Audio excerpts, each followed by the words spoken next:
Good evening and welcome in. I'm Amanda Starantino. And I'm Mark Mullen. Students literally take a stand against the firing of an employee who blew the whistle on an accused child seductor working at their school. And RTV6 was there today as students at Tri-West High School in Hendricks County walked out of classes to protest administrators firing that employee after he worked with RTV6 to shine a light on a problem. So let's go back to how all this got started. A Tri-West teacher and coach, Tyler Bruce, is charged with child seduction and obstruction of justice in connection with an alleged inappropriate relationship with a then 16-year-old student. This week, Call 6 Investigates Kara Kenny exclusively aired surveillance video from inside the school showing Bruce and that student entering a room, the lights going off. David Pyatt is the now former attendance secretary at the high school who spoke to RTV6.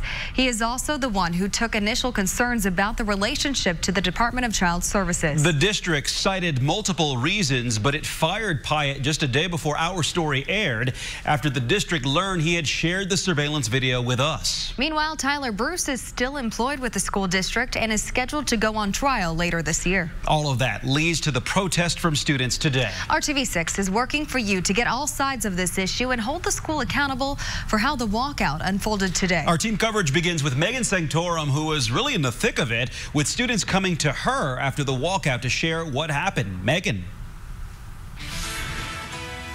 Yeah, well, right now we are live across the street from Tri-West High School, where earlier today we watched dozens of students walk out of this school in protest. They crossed the street to come talk to us.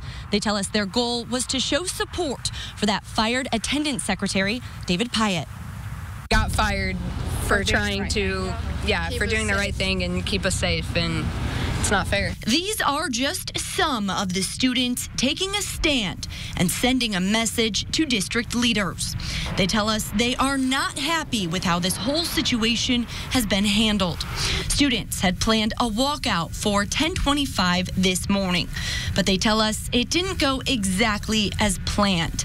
They say a few minutes before that, the fire alarm was pulled. Here's video from a student. You can hear the alarm in the background. We are still working to confirm who pulled the alarm and why.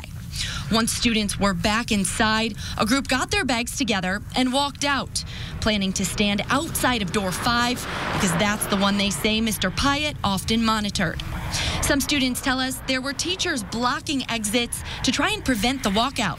And they also tell us once they left, they were not allowed back inside. One student shared this video of her standing at the door saying she forgot her car keys. I gotta go get my car keys. You cannot come through this door. I was just told you cannot come through this door. She had a Respect for Pyatt shirt on. Students tell us they just don't know what else to do. They say this whole situation has started to impact their day-to-day life at school and their ability to learn. It's kind of sad walking into a classroom and just feeling like you can't learn because the teachers and administration's just so focused on one problem that it just kind of brings all the students to have anxiety and pressure, and it's just not a good environment to be around. Their message for district leaders: you have to stop sweeping things under the rug. You have to start doing things that are better for our students in this community. Now, I reached out to a spokesperson for the district. I asked her about that fire alarm and if this was a pre-planned drill. She did not answer that. I also asked her about students not being allowed back inside of the school. However, she told me students were allowed back inside, and she said all absences will be considered unexcused. And Megan, what is next for the students who walked out, and will they face any sort of discipline? Well, we are trying to figure that out right now. We have not heard any word from the district about that. However, I talked to several parents today, and they tell me that some students were allowed back inside of the school and held in a separate room together for a detention. All right. Thank you, Megan, for that. RTV6's Nicole Griffin continues our team coverage now live from a local restaurant in Liston, where the owner showed a major sign of support today for those students. The restaurant is less than a mile from Tri-West High School. Now, Nicole, the owner here decided to offer all of those students who walked out today a free lunch.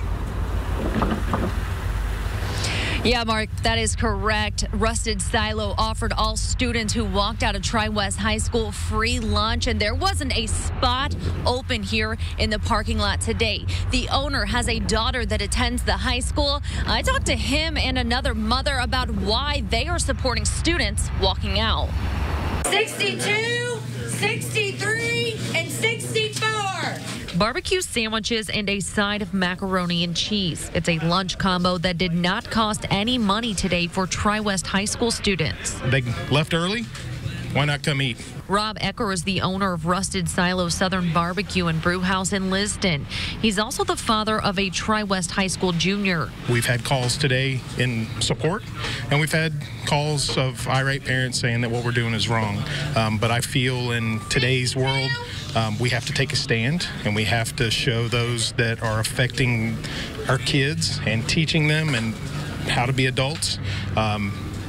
What it means to take a stand.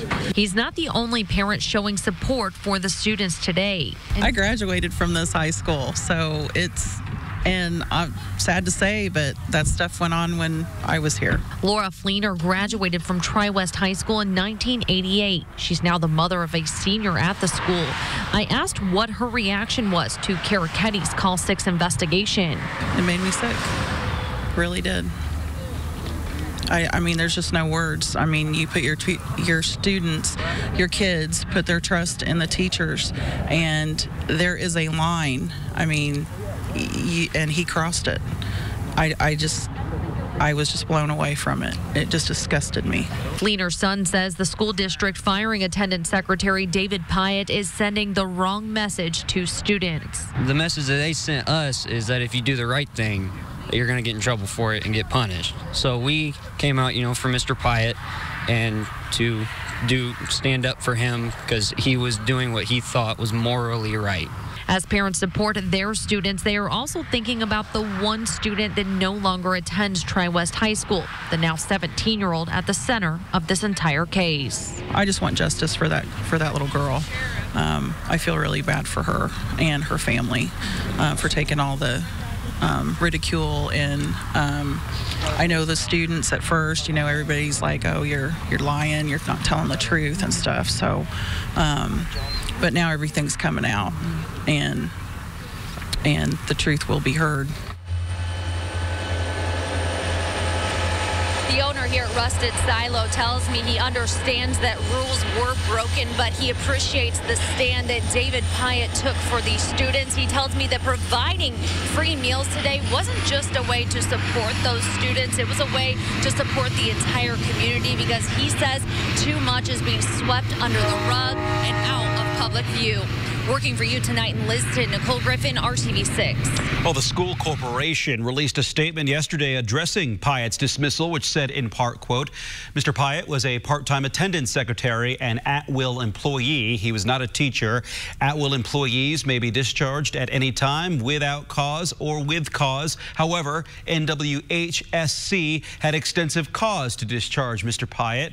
The basis for his discharge includes multiple incidents over the school year of insubordination, unprofessionalism, and disruptive behavior in violation of board policy, staff handbook, and federal law.